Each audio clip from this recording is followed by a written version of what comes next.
un movimiento editorial, y la verdad que desde hace 2 semanas vengo pensando qué voy a decir sobre la colección que hoy inauguramos. En primer lugar, debo ser honesto y reconocer que la idea de la colección no fue mía, ni siquiera la había pensado. Me la impuso una entrañable amiga, Ana Bregú. Además me impuso los 2 primeros títulos. La colección se llama El Vellocino de Oro, pero debería llamarse Colección Ana Bregú. Ella me recomendó a Miguel Ortenberg. Leí su novela, la misma que presentamos hoy. No terminé de darle mi parecer altamente positivo, que me ordenó: ahora tenés que publicar una novela de Roberto Ferro sobre Macedonio, que es buenísima. Ahí desperté y barrunté: bueno, si vos me imponés estos 2 libros, yo voy a poner alguno también, ya que la editorial la dirijo yo, creo. Entonces me aboqué a buscar al menos los primeros títulos y las características que debían tener los textos, qué criterio de selección debería aplicar para que la colección no pasase desapercibida y termine siendo una seguidilla de publicaciones sin ton ni son.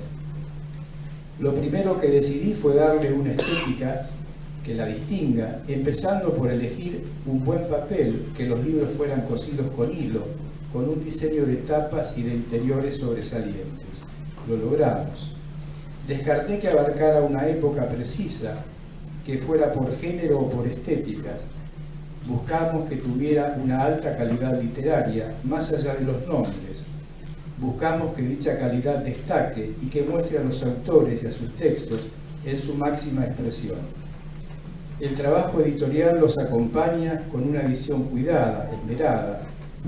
Con respecto a los primeros 4 títulos que tenemos programados para este primer semestre, decidimos que encabezara la colección Roberto Ferro con Los borradores de Macedonio, casi una novela sin final. Le sigue Miguel Ortenberg con La reencarnación de Buda en Jonte y Lope de Vega.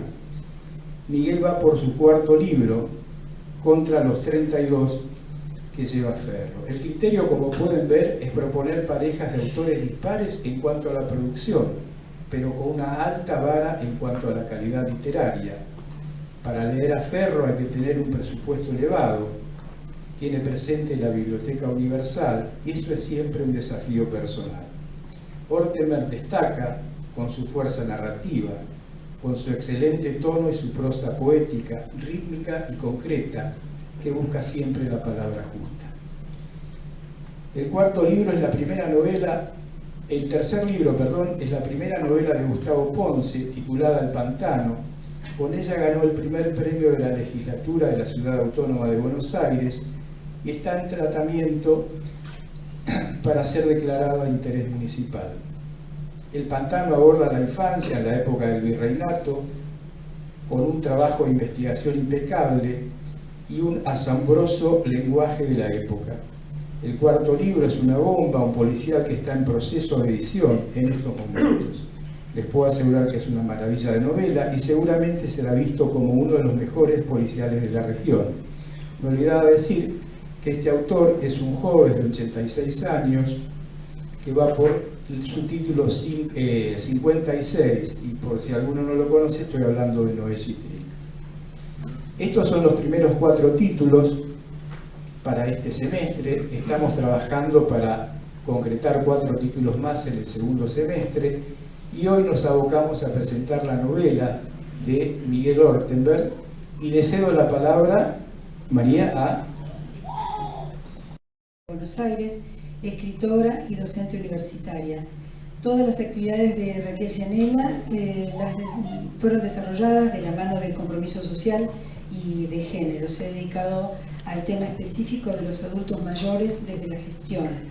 Fue convencional constituyente en 1994, jefa de distrito PAMI en Tigre, directora nacional de políticas y proyectos de la Secretaría de la Tercera Edad de la Nación y asesora técnica del Instituto Nacional de la Administración Pública. Lleva publicados La vida que nombro, un libro de poemas, Miradas encendidas, en coautoría con Alejandra López Ferreiro, editada por Catálogos, homenaje a militantes de los años 70, Pasional, en 1995, editada por Catálogos también, son relatos urbanos. Amores y milongas de Buenos Aires, en 2008, un libro de poemas, también editado por Catálogos. Memoria de mujeres peronistas, una investigación conjunta con Nora Pulido y Mariano Álvarez, en 2013. Y del Instituto Nacional de Investigaciones Históricas Eva Perón y Secretaría de Cultura de la Nación. Con ustedes, Raquel Llanera. Fuera de mis primeras épocas de juventud, una gran lectora de novelas, porque cuando uno tiene tiempo y mucha energía en la juventud, lee mucho y hay libros que nos marcan profundamente, ¿no? Como me pasó a mí con Siddhartha, con cuentos de Maupassant, con los autores argentinos. Realmente los leía en la escuela secundaria, ¿no? Pero la verdad es que este libro me ha dejado una huella y creo que a todos los que lo lean les va a pasar algo similar, porque es cristalino, porque es profundo y porque es absolutamente ciudadano, pero al tocar los temas de la ciudad de Buenos Aires, que sabemos que es una ciudad tan cosmopolita como las grandes ciudades, con diversidad de culturas, de tradiciones, nos encontramos con que a través de un relato del encuentro de dos culturas como la hindú y la europea, o la de Occidente, resumimos o sintetizamos en una especie de vértice profundo la necesidad de una actitud humana de fraternidad y de reconocimiento a los que somos diferentes, porque somos diferentes, somos iguales y diferentes. Para no extenderme, escribí algunas líneas. Por supuesto que el abordaje que yo hago es, como no podría ser siempre desde alguna perspectiva, pero lo que quiero decir es que esta novela puede ser abordada como un crisol, es decir, tiene múltiples abordajes, por eso es profunda, bien escrita, honorable, y básicamente lo que encontré en la novela que le dije a Miguel, ¿no?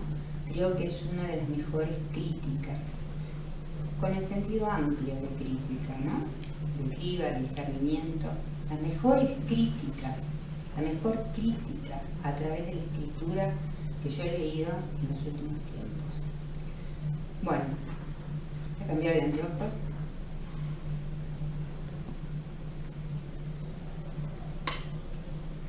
Que nada para sintetizar, porque yo soy de hablar.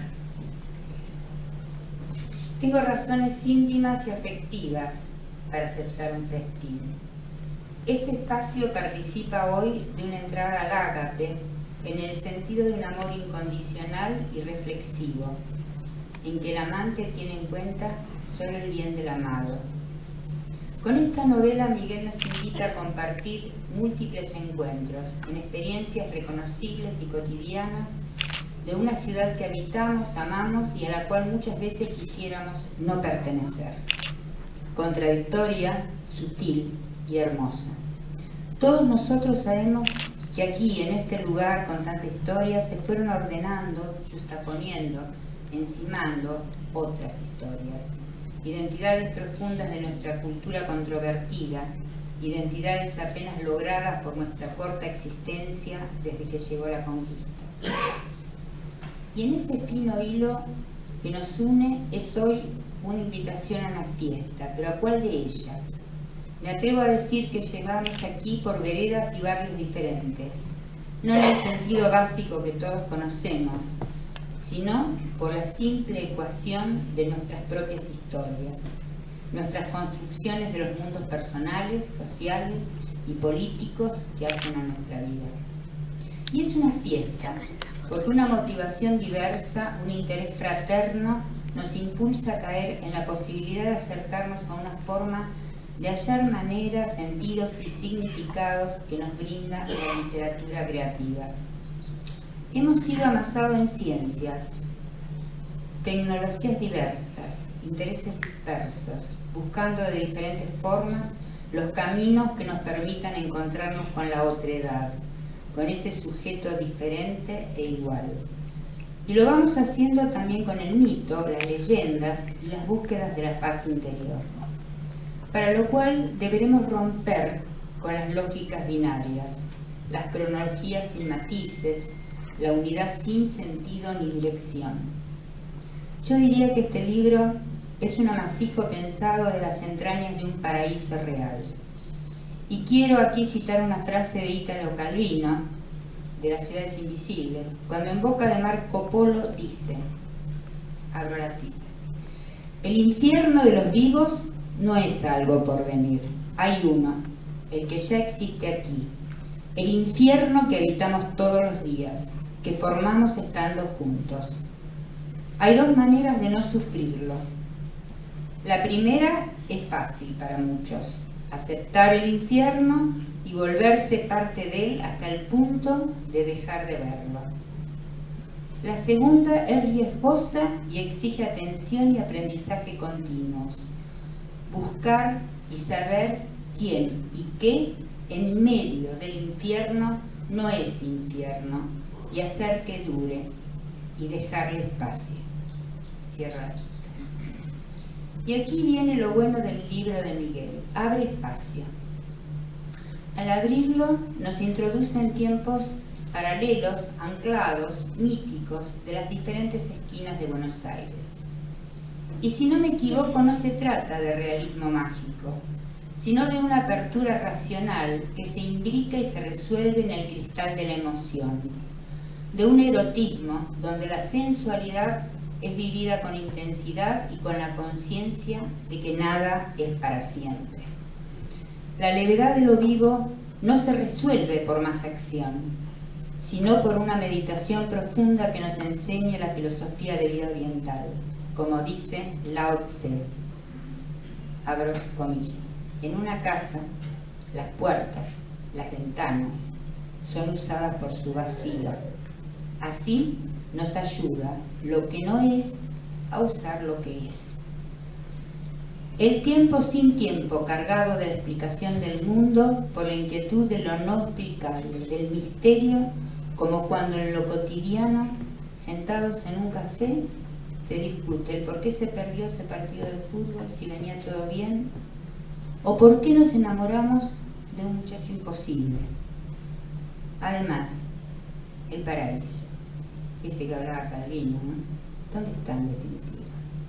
En la espera, en el encuentro, pero no en cualquier encuentro, sino en el reconocimiento de los otros diferentes cargados con sus mochilas de símbolos, de vidas, de aprendizajes.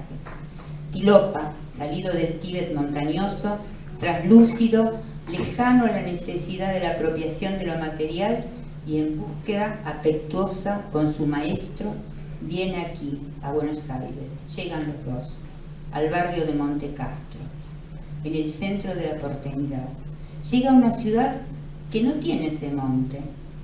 Es desaliñada, atravesada por palacios y villas, por parques con árboles frondosos, por barrios pobres, por colectivos y trenes. Una geografía humana de trabajo, sudor y picardía. Dice Miguel, abro comillas: por lo general Buenos Aires es una ciudad muy ventilada, pero cuando sopla el viento norte por varios días, la temperatura y la humedad se elevan exageradamente y todo empieza a sentirse pegajoso. Yo voy saltando, ¿no? Las personas inevitablemente empiezan a reaccionar de manera irascible. Los choferes y automovilistas, comúnmente violentos, estallan con facilidad, al igual que los pasajeros de los subtes y colectivos. Aumenta la tasa de los divorcios, los litigios de todo tipo y, por supuesto, los asesinatos y los suicidios. Y si se corta la electricidad, se preguntan, dime Dios, ¿por qué a nosotros, justo a nosotros, y no a los de al lado que no van al templo?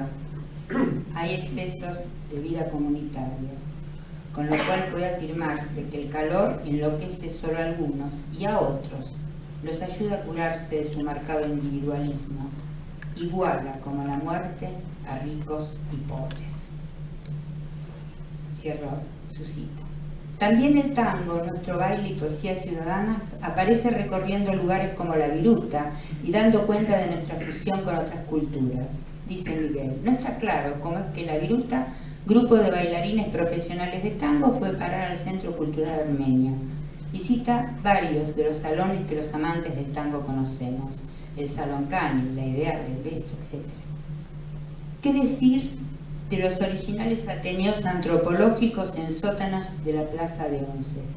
Esos seres amantes de la antropología se reúnen alrededor de interpretaciones del mundo que nunca escuchamos, extraordinarias visiones de la vida. Allí participa Horacio, joven, curioso, asombrado por los rituales, tan lejos de las bandadas de expertos repetidores de teorías y de los acumuladores de huesos perdidos en el tiempo. Y tomo como ejemplo a uno de ellos, Wenceslao Farias. Aquí es donde Miguel introduce uno de los más importantes problemas contemporáneos, la naturaleza de nuestros vínculos. Wenceslao habla de los amores zombies. ¿Qué son los zombies? ¿Quiénes son los muertos vivos? ¿Cómo es que se nos viene en contra la tecnología cuando lo que crea la ilusión de estar con otros? Cito. Esa generación comparte un tiempo con recuerdos, pero sin historia, porque la historia supone un fuerte sentimiento de uno mismo, y hay que tener el valor de dejarse atravesar, de arriesgarse a morir de amor, a morir por algo. Y si hay algo que un zombi no puede hacer, es morir, porque ya es un muerto. En otro de sus fantásticos y originales ateneos se aborda la diferencia entre la acción de Occidente y el estar de Oriente, dos formas de ver y vivir la vida y la muerte. Pero en esa maravillosa metáfora que es la novela, todo se centra en la reencarnación de Buda. Oriente vuelve a nacer en Occidente, como la posibilidad de encontrarnos en la humildad, de reconocer al otro diferente, de iluminarnos con visiones de una hermandad que un mundo en guerra nos niega. Y quizás el centro está en un barrio de Buenos Aires, en una esquina, Jonte y Lope de Vega, el Fortín, una pizzería real de Jonte y Lope de Vega. Es allí donde se amasa y brotan los olores, las ganas de vivir, lo sencillo, lo humilde, el trabajo cotidiano. Vértice donde nace la armonía. El sabor, las miradas, los apuros nos transportan a los más íntimos recuerdos de la infancia, a los momentos felices. Pero todo ello implica en esta novela, ni más ni menos, que un camino hacia la libertad de imaginar, de transportarnos, de recuperar a pesar de las grandes pérdidas sufridas, de los inevitables dolores de la vida, de los muertos queridos, la esperanza, el canto y fundamentalmente el tomar riesgos. En definitiva, discernir, atrevernos a cambiar, aceptar lo distinto, para dejar que el Buda nazca y el milagro se produzca. Arquitecto y doctor de la Universidad de Buenos Aires, profesor titular regular de Historia de la Arquitectura y el Urbanismo y director del Instituto de Arte Americano e Investigaciones Estéticas Mario Buschiazzo, todo esto en la Facultad de Arquitectura, Diseño y Urbanismo de Buenos Aires. Fue miembro del Consejo de Planificación Urbana entre 1989 y 1992, del Consejo del Plan Urbano Ambiental entre 2004 y 2005 y subsecretario de Planeamiento del Gobierno de la Ciudad de Buenos Aires entre 2006 y 2007. Publicó varios libros y capítulos de libros y más de 300 artículos sobre historia de la arquitectura y la ciudad, entre ellos los correspondientes a la serie La ciudad y sus sitios, publicados en el diario Clarín entre 1982 y 1989, y a la columna Revelaciones en la revista Suma Más desde 1993. Mario. Gracias. En general hay muchas personas que nos hacen acordar a otras. En los últimos años, no toda la vida, Miguel me hace acordar de manera alternativa al Dr. House, por momentos, y otras veces a Ricardo Tapia. Y aclaro, no Ricardo Tapia el entenado de Bruno Díaz, de ningún modo, sino Ricardo Tapia, el cantante de la Mississippi, que me hace acordar de él, y además voy por este Ricardo Tapia antes que por el de Batman, puesto que este Ricardo Tapia canta un par de versos que dicen algo así como café temprano en Retiro, vermut con un amigo en Lanús. Y esas dos líneas se acomodan muy bien a Miguel y se acomodan muy bien al libro, ¿no? A la reencarnación de Buda. Nos conocemos con Miguel hace muchos años, de las épocas en que pensábamos con más frescura que ahora en la posibilidad de intervenir en la episteme de los arquitectos, no tanto en su economía o en sus instituciones, sino en la episteme misma, es decir, en sus ideas más profundas. Esa era la época en que discutíamos la declaración de San Juan y Boedo, o por ejemplo toda la extraordinaria iniciativa de Miguel que dio a llamarse Arquitectura y Comunidad Nacional, y de la cual de vez en cuando algunos dicen, como quien dice, yo pertenecía, por ejemplo, no sé, a los caballeros de la Mesa Redonda, alguien me dice en voz baja, yo era de Arquitectura y Comunidad Nacional, así que eso ha dejado una huella más importante, ¿no? Creo que vivíamos y vivimos, a lo mejor, como dije antes, con menos frescura, en un mundo fronterizo, donde estamos, digamos, con una pierna dentro del mundo de los arquitectos, si se quiere, del urbano o del planeamiento urbano, y un poquito afuera. Es decir, que estamos un poco en la isla y un poco en un océano que, como todos los demás, no sabemos qué diablos es, pero tratando de entender que lo nuestro es una isla muy mínima, ¿no? Muy menor. Así que bueno, ese es Miguel, y voy a volver un poco a hablar de él después, pero quería decir en segundo término que yo no sabía muy bien dónde poner el libro después que terminé de leerlo. Eso a veces es fácil, porque uno dice novela, cuento, no sé, poesía, ensayo, tratado. En mi casa tenemos 4 bibliotecas. Hay una que es de ficción y poesía exclusivamente, que está en el dormitorio, otra de cocina en la cocina, otra de, digamos, asuntos vinculados a la imagen en el living, y una de arquitectura y urbanismo en nuestro estudio.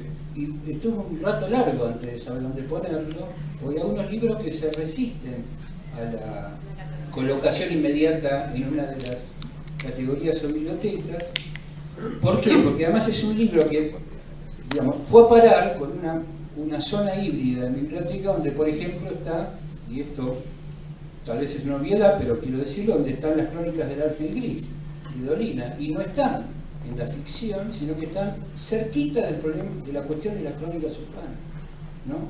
Donde tal vez podría estar también alguna cosa de Joaquín Gómez Vaz, por ejemplo, libros que yo tengo ahí junto a los libros, por ejemplo, de historia de la ciudad o de historia de los barrios, porque no son libros escritos por historiadores ni por ensayistas, pero son libros que tienen que estar cerca de esos otros, sin ser la misma cosa, o digamos que están hablando de lo mismo desde otro punto de vista. Así que bueno, encontró su lugar, pero no era fácil que lo encontrara, y creo que eso habla de la obra, ¿no? De alguna manera. La tercera cosa que quería decir es que es, digamos, y volviendo al tema de Vermut con un amigo en Lanús, es un libro vinculado al problema del viaje, es decir, es un libro que habla de la peregrinación, habla de cómo los viajes, a diferencia de lo que es, digamos, el credo funcionalista, siempre implican una transformación anímica, que siempre, incluso todos los días cuando se viaja de lo alto a lo bajo, de lo oscuro a lo claro, de lo confuso a lo nítido, siempre hay una transformación en los viajes, y por eso este libro va y viene, sea el gran viaje del maestro y su discípulo desde el otro lado del mundo, sea los continuos viajes del protagonista, ¿no? En ese sentido se vincula, me parece muy claramente, a una tradición que ya mencioné de Dolina, pero que, digamos, uno no puede evitar pensar en Marechal, con sus viajes por la ciudad que culminan, sobre todo en el Gran Buenos Aires, que culminan en Saavedra, y eso mismo nos da una pista mayor, que es el Dante, ¿no? Detrás de todo esto está la comedia del Dante con sus círculos infernales, y sobre todo una novela que tal vez no es de las más célebres, pero que también está en la zona de libros que mencionaba antes, en mi biblioteca al menos, que es El sueño de los héroes, de Bioy Casares, que consiste en, digamos, una especulación alrededor de lo que se puede viajar alrededor de los barrios porteños, y que Dolina probablemente en una provocación sostuvo alguna vez que era la más grande novela argentina, ¿no? En este sentido de los viajes, por ejemplo, yo cumplo un viaje a la cancha de Vélez, eso me lleva frecuentemente por el Fortín. Yo soy hincha de Vélez por ius sanguinis, no por ius solis, ¿eh? Pueden buscarlo en sus diccionarios de latín, y en particular es un ius sanguinis rivadaviano, no jontesco. Es decir, mi familia es más bien rivadaviana, la que me da la sangre para ser hincha de Vélez, que las rutas que conducen al Amalfitani, ¿eh? Y que pasan por la pizzería, que por otra parte, digamos, no solo el nombre alude a todo esto, sino que, bueno, el protagonismo mismo está vinculado a la afición por Vélez. Y digo esto abiertamente, incluso después de los 4 pepas de Godoy Cruz anoche, trágicas, en Liniers. Es decir, tengo la suficiente guapesa para confesarlo acá. Pero somos hinchas de Vélez por ius sanguinis, es decir, nos viene no de una cuestión geográfica, sino de una cuestión, digamos, sanguínea, esencialmente sanguínea, y desde ese punto de vista siempre extraño el carácter no hincha de Vélez de Miguel. Es una cosa que me sorprende y que en el futuro creo que está en condiciones de corregir. Es decir, creo que el libro es finalmente una comedia, pero una comedia no en el sentido menor, sino en el sentido dantesco, una gran comedia, ¿eh? Entre otras cosas, porque termina bien, ¿no? Y esta es la clave de la comedia. Pueden pasar muchas cosas inquietantes, pero la cuestión termina bien, pese a que tiene un título trágico. Es decir, que sucede una cosa en un lugar huele a los clásicos, a los trágicos griegos, ¿no? Huele a Esquilo, huele a los trágicos, es decir, Ifigenia en Áulide, Edipo en Tebas, etc. Es decir, aquí es el Buda en Jonte. Es una forma muy clásica, que por eso además también lo encuadra en la tradición doliniana, marechaliana, de la, digamos, transposición, la reinterpretación, digamos, el renacimiento de una idea clásica en un ambiente aparentemente local, y que por eso aparentemente debería ser escenario de asuntos menores, ¿no? Esto lo dice muy bien Auerbach en Mímesis. Dice, la gran virtud que tienen los modernos es que, digamos, de Balzac en adelante, es que pueden tratar asuntos de la más honda significación humana en un ambiente aparentemente doméstico y menor, cosa que los antiguos no se permitían. Para los antiguos, solo los próceres o los héroes tenían tragedia, y a los comunes les quedaba solamente, digamos, la cuestión picaresca, costumbrista y en el fondo ridícula. En ese sentido, el Horacio es un personaje de la narrativa moderna, en el sentido que puede ser un tipo como nosotros, pero aún así vivir una tragedia de la más alta, digamos, del más alto estilo. Hay una cosa que yo me acuerdo y que tal vez valga la pena que le recuerde a Miguel, que es que alguna vez preguntándole sobre sus, digamos, especulaciones,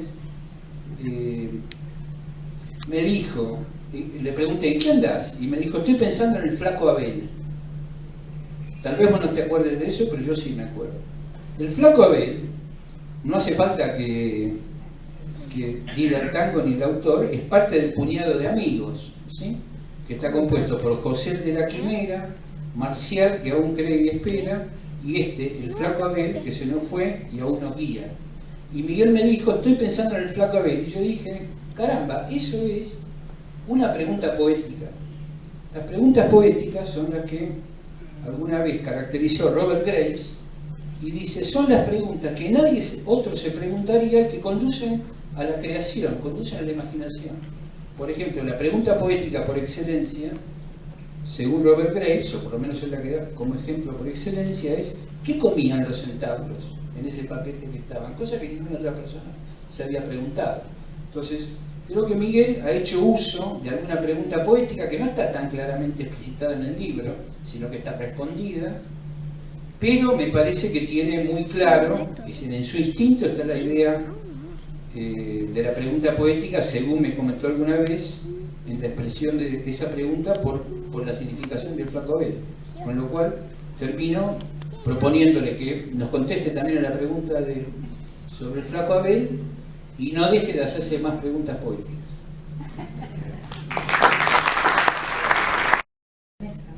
Porque imagino que por lo menos gracias vas a decir y tendrás muchas otras cosas para decir hoy en un día tan importante para vos y para todos nosotros.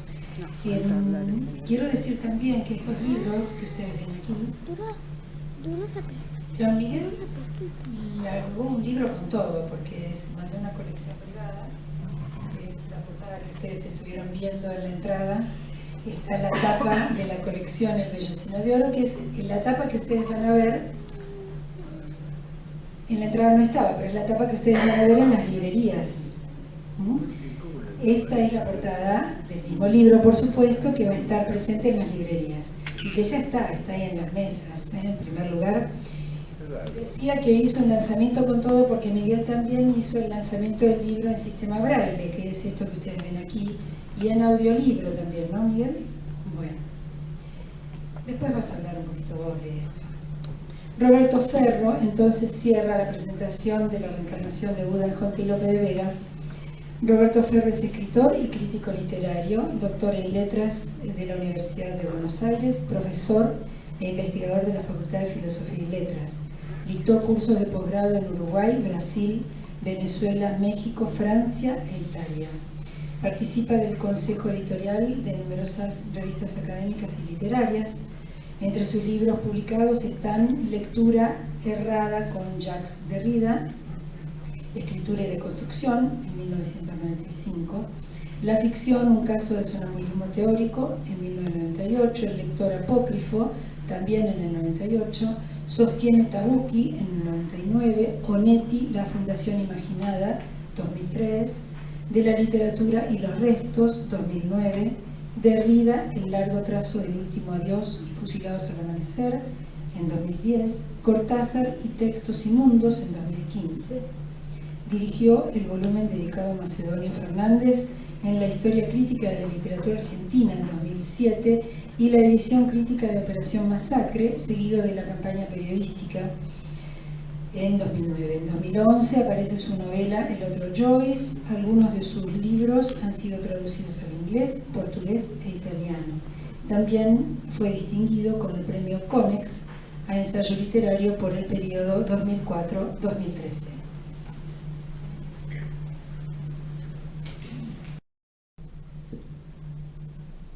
La presentación de un libro es una ceremonia. En general es una ceremonia de celebración. Algunos lectores hemos leído la novela de Miguel y venimos a presentarla. Si alguien tiene curiosidad, brevemente podría decir que la novela de Miguel es el cruce de dos historias de iniciación: el viaje de Tilopa y la búsqueda de la verdad de la muerte del padre en Horacio. Es decir, viaje y muerte. A partir de esos dos núcleos clásicos de la narrativa, Miguel Ortenberg desarrolla una cartografía que excede la materialidad de la cartografía. Yo tengo cierto compromiso para presentar esta novela porque junto con la celebración tengo y voy a tener seguramente a partir de hoy cierta sensación de nostalgia por todo el tiempo, los momentos y los encuentros, las discusiones, los acuerdos que tuve con Miguel durante la luminosa escritura de esta novela. dejo algunas notas, quiero compartirlas con ustedes y con los colegas Miguel que me acompañan en la mesa. El novelista descubre un universo dentro del universo. Es decir, ve el mundo de una manera que le es propia y que comparte con los lectores a través de su obra. Y en la medida en que la obra configura una nueva realidad, ya susceptible de ser percibida por los lectores a los que propone su visión, estos serán capaces de añadir a la realidad que antes estaba a su alrededor esa otra dimensión más significativa y reveladora. Dicho esta pequeña introducción, me voy a servir de una cita de Ricardo Piglia. Primera cuestión: la lectura es un arte de la microscopía, de la perspectiva y del espacio. No solo los pintores se ocupan de esas cosas. Segunda cuestión: la lectura es un asunto de óptica, de luz, una dimensión de la física. Sigo entonces. ¿Qué o cómo podría caracterizar esa otra dimensión que la novela de Miguel Ortenberg da a leer? ¿Acaso esa tentativa se deja comprender cuando la pensamos como visión del mundo? Porque Miguel Ortenberg no es un buen copista, ya que se ha propuesto algo más atrevido: la reencarnación del Buda en Conte y López de Vega expone la impaciencia del conocimiento de los autores. El significado que busca provocar la novela se alcanza cuando los lectores se animan a ser cómplices de esa travesía. La novela se instala en las grietas de la realidad y propone y busca caracterizar la distancia entre lo que el mundo nos ofrece y una aspiración hacia otra cosa. Atreverse a tener la convicción de que es posible algo más que lo ya dado. Sin anticipar o sin exponer las conclusiones de mi lectura, podría decir que la novela de Miguel puede ser leída como un mundo posible por añadidura. Un mundo posible que se aposenta en los huecos que deja amenazadoramente al descubierto el mundo en que vivimos y que se construye así dejando entrever sus limitaciones. El novelista Miguel Ortenberg hace una cartografía de las faltas, de los huecos, y nos convoca a ver un más allá. El novelista expone junto con el relato de las historias de los personajes que ha creado otro relato. Un relato que permanece implícito, pero no visible, no al descubierto. Un relato que se había insinuado sin aflorar a la superficie. Ese relato subyacente que Miguel despliega condensa los significados que desmontan. Por mi cercanía con el pensamiento de Derrida, y además porque Miguel es arquitecto, debería decir, deconstruye, ¿no es cierto?, la pobreza de los significados con que pretendemos organizar nuestra existencia. La reencarnación del Buda lanza sobre esa realidad una luz especialmente intensa que registra aquello que no es visible sin ese lente. Como mencioné anteriormente en la cita de Ricardo Piglia. Sin ese lente, que es la novela, el mundo no tiene la precisión que tenía antes de leer la novela. El relato al que estoy aludiendo no es explícito. Aflora cuando percibimos un acento particular al narrar una situación, los sentimientos e ideas puestos en juego, la relación que se tiene entre los personajes. Eso que los lectores hemos intuido a veces cuando vemos iluminaciones que solemos atenuar por la continuidad de la costumbre, la novela de Miguel Ortenberg la desplaza del secreto para situarla en otro contexto. El novelista es el que recoge todo lo que hubiera podido perderse. El novelista es alguien para quien nada se ha perdido. Dije anteriormente, este escritor está atravesado por la impaciencia del conocimiento. Este escritor no da nada por perdido. La realidad es una materia susceptible de ser transformada. Los personajes de la novela son sujetos activos de su propio destino. El destino puede ser consumado por una búsqueda indeclinable. Esa búsqueda puede culminar en el fracaso o la iluminación. Eso es siempre una posibilidad abierta. Al final de la novela de Miguel, sus personajes quedan acaso en la misma situación que el protagonista del Cuento del Sur de Jorge Luis. Dalman empuña con firmeza el cuchillo que acaso no sabrá manejar y sale a la llanura. Eso es lo que va a pasar con Tilopa, eso es lo que va a pasar con Horacio, ¿no es cierto?, que han sido transformados en el curso del relato.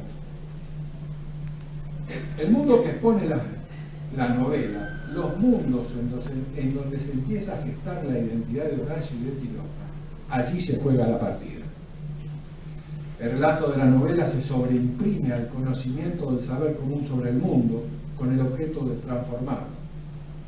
El novelista concibe el mundo, lo expone, lo despliega en relato como una sucesión de acontecimientos narrables y su objetivo es decir algo acerca de ese suceder, de promover significaciones a las cosas que pasan y a las relaciones de los hombres entre sí y con los sucesos que acontecen y en los que se van involucrando esos personajes e indirectamente el narrador mismo.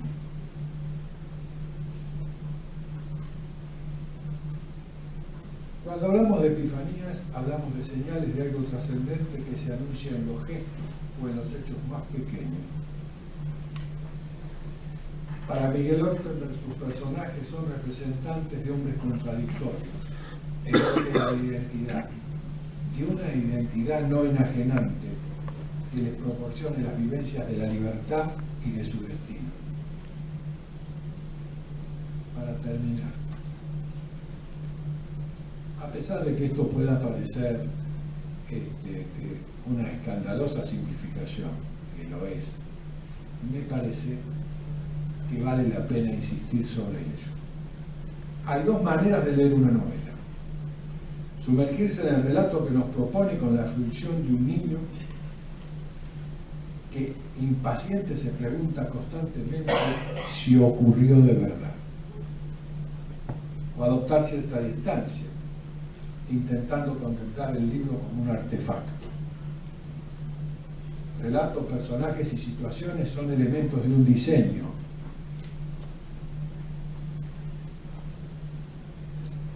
Pero es un diseño que no es visible de por sí. Esa podría ser una lectura dinámica que produce la sensación de haber tenido acceso a un nivel de percepción que no se había imaginado a priori y que al lector lo pone en contacto con vivencias que se tensan entre la excitación y la reflexión especulativa. Una novela siempre se orienta a múltiples audiencias. La novela de Miguel, según creo, según estoy convencido, tiene una virtud: no deja afuera ninguna audiencia. Los que leemos como niños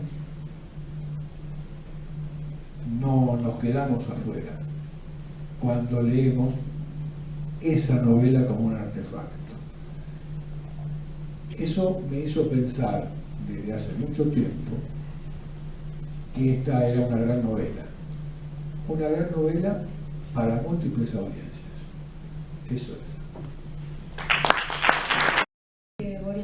editores, feliz de poder presentar este libro hoy, y que es política de la editorial, recibir originales de autores durante todo el año. Así que realmente gracias, y Miguel, el cierre es tuyo.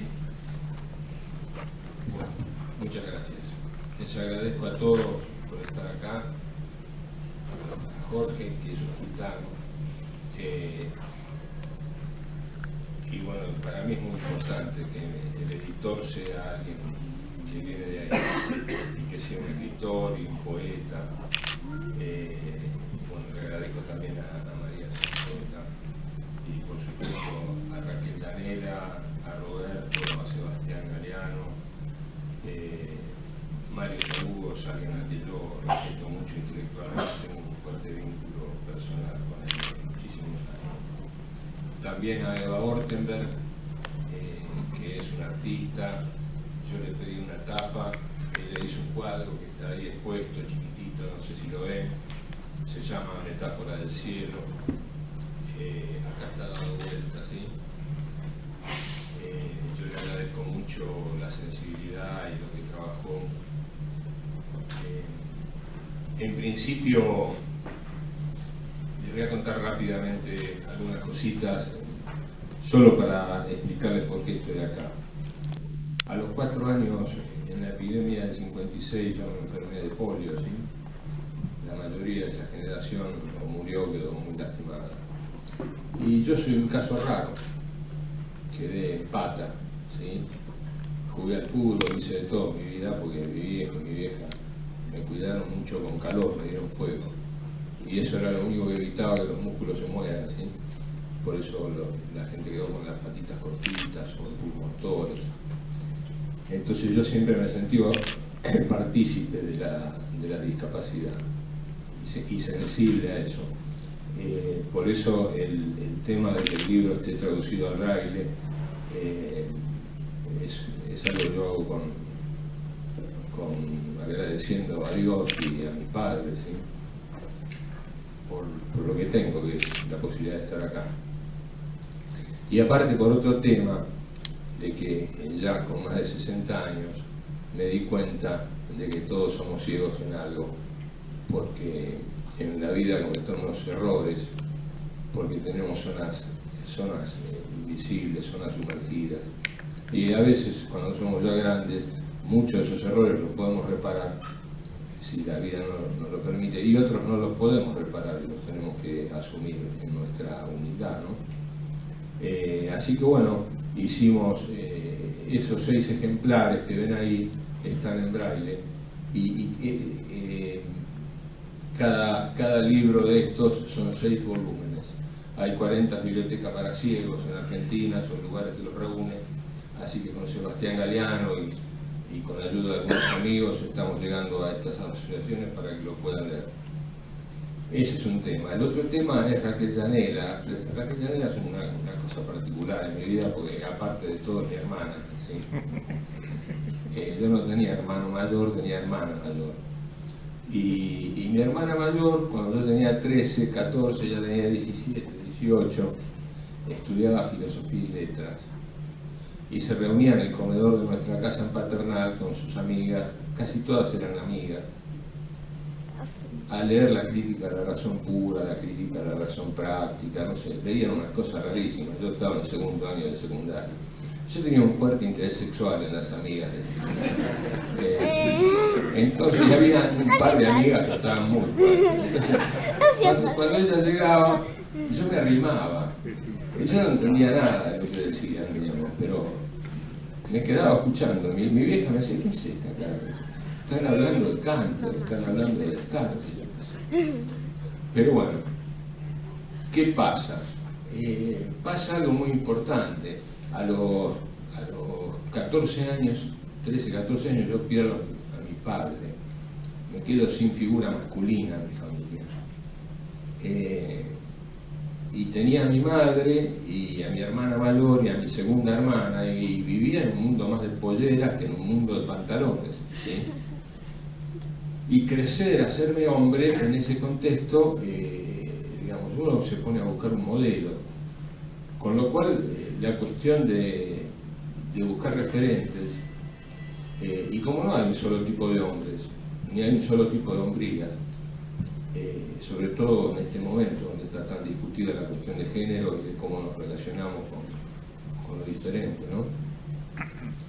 Entonces hay cosas mías en la novela que no tienen que ver necesariamente con el relato, pero sí Raquel, aparte de, digamos, de traer algunas amigas a la casa que a mí me gustaban, hizo algo muy valioso en mi vida, que es acercarme en literatura. Con mis 14, 15, 16 años, en una edad difícil, sin mi viejo, que me llevaba de pibe al Fortín, me llevaba de pibe a ver a Vélez o a comer un pedazo de pizza en la pizzería cuando salíamos de la cancha. Ya el viejo no estaba, yo andaba medio sin rumbo y Raquel me traía a Germán Hesse, me traía a Tolstoy, a Dostoyevsky, me traía alimento.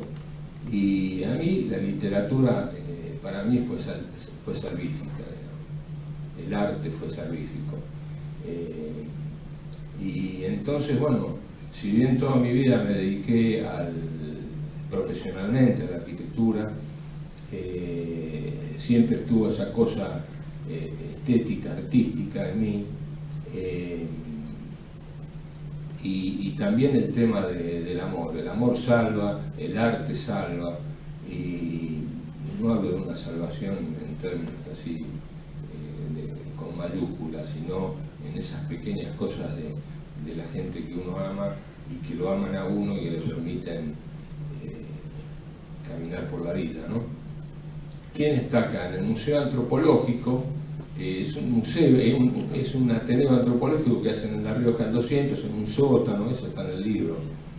Hay algunas personas que, bueno, como una costurera, que habla con el maestro estaba sentado, ya le dije que también hacía 20 años que estaba sentado.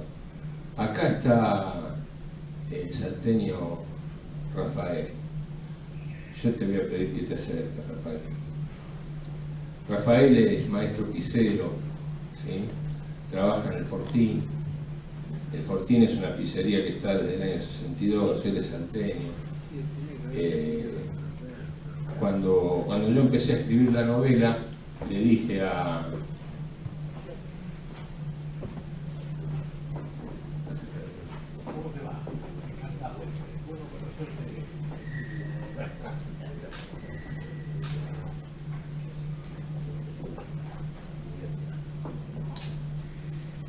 Yo me pasé 7 años y ellos 8 años escribiendo la novela, y ellos creían que estaba mangueando pizza.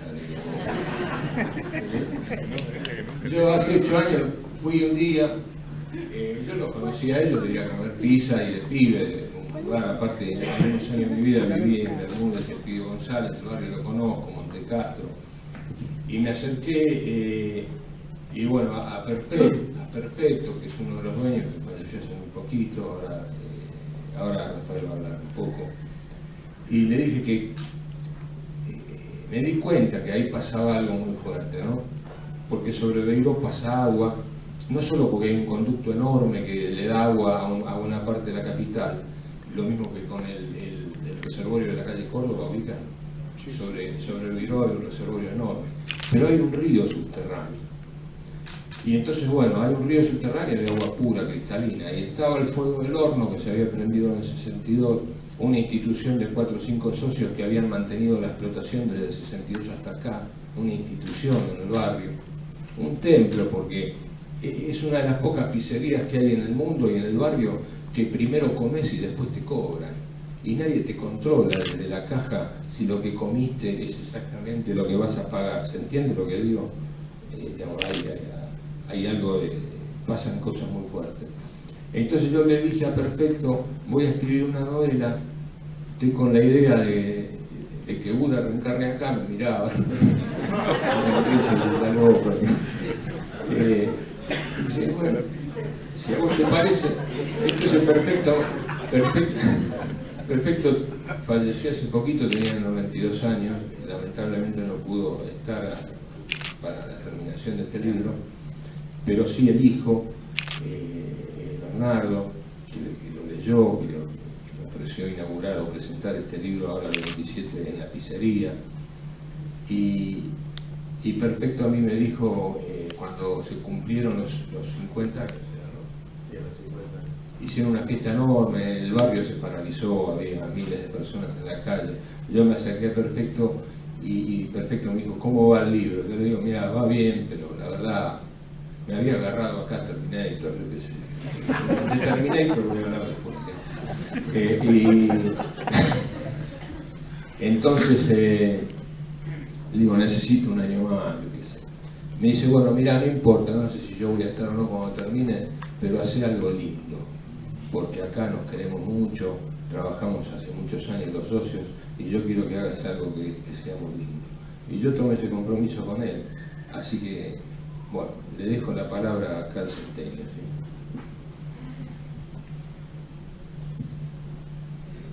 Bueno, yo soy Rafael y hace 43 años que trabajo en el Fortín. El que tenía que estar acá era Perfecto Purdón, y como él habla en el libro, ese fue mi maestro. Yo no soy ni Tilopa, ni Horacio, vine de Salta cuando tenía 20 años. Y vine acá, si no tenía familia, nada. Y ahí en el Fortín llegué y, bueno, era mi familia. Entonces, para mí, Perfecto Purdón fue un maestro porque me enseñó todo lo que es trabajar en el Fortín, hacer las pizzas, hacer las pastelerías, la atención de los clientes. Y somos varios muchachos. Ya, yo tengo 43, pero hay otros muchachos que están 35 años, 30 años. Y lo que yo notaba era que esa sociedad del año 62, con su defecto y su virtud, estaba siempre juntos. Eso era como una familia. Entonces en el libro yo leí un poco el libro y me siento identificado con lo que él habla del barrio de Buenos Aires. De Salta me sacaron, trajeron de Salta acá, pero me quisieron también sacar Salta y acá, pero no me lo van a sacar, eso lo tengo acá. Entonces, esa es mi cultura cuando Tilopa va para allá, para Salta. Y acá en Buenos Aires anduve, conozco todos los barrios, conozco cosas que yo solo no podía conocer, entonces agarraba un colectivo, iba a la terminal y miraba, y tomaba otro colectivo y venía así no me perdía. Bueno, así conocí Buenos Aires. Y bueno, yo quería agradecerle a Miguel, porque allá el barrio, conozco mucha gente que va al barrio, mucha gente famosa también que va al barrio, que yo he tratado. Y bueno, en la final del libro hay un nacimiento de un chico en la pizzería del Fortín, que sería el niño ese que se va a reencarnar. Y bueno, pero no sé dónde se va a reencarnar. Entonces, nosotros allá, el personal del Fortín, pues somos 20 familias ahí trabajando. Entonces nos preguntaba, ¿serás vos?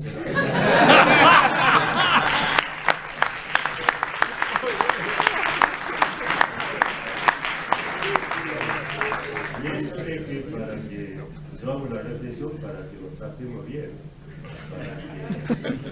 Porque nosotros en el Fortín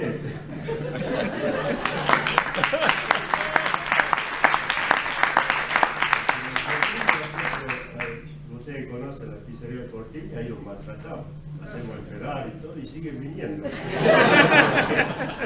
Bueno, solamente eso y agradecer a Miguel, porque yo no tendría que estar acá con tantas personalidades, tanta gente intelectual que hay acá, yo no tendría que hacer nada acá. Sí, por eso mismo, el Fortín es el templo.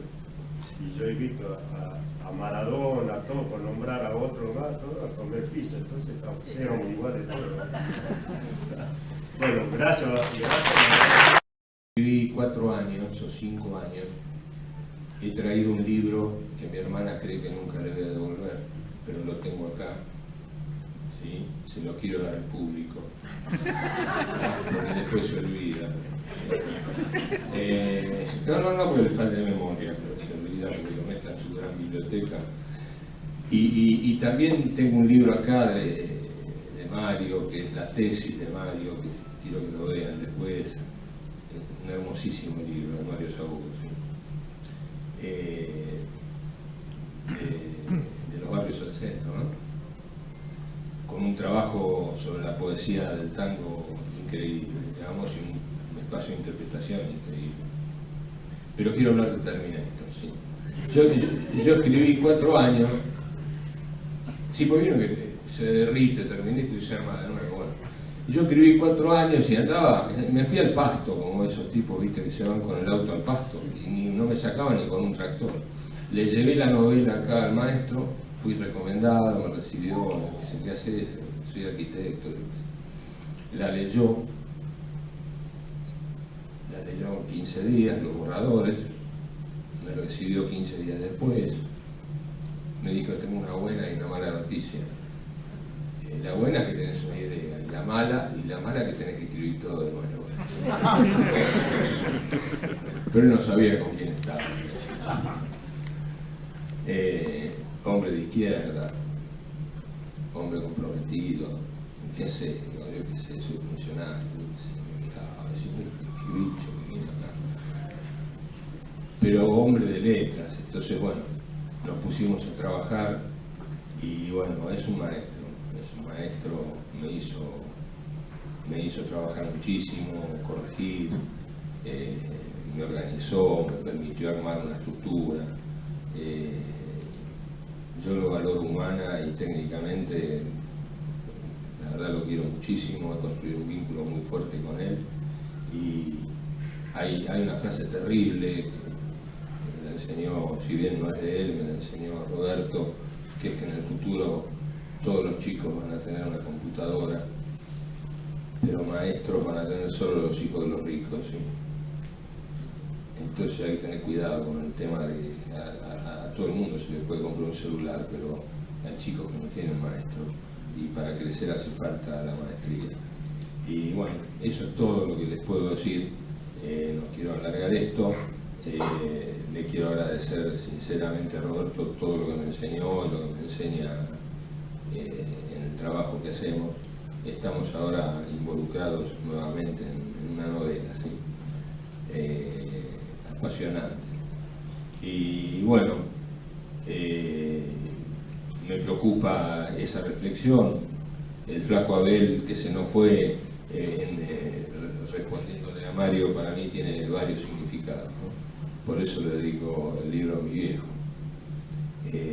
O valoro a tipos como Daniel o como Jorge, o a referentes que a mi hermana. O sea, yo estoy en la vida atento a las personas que de alguna manera voy mirando cómo viven, como para poder construir mi vida.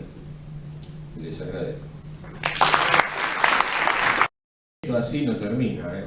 En la confitería de abajo, que se llama Macedonio, hay vino y hay sandwichitos. Y la posibilidad de firmar libros, pero sobre todo de que compartan entre ustedes y con nosotros un rato más, ¿eh?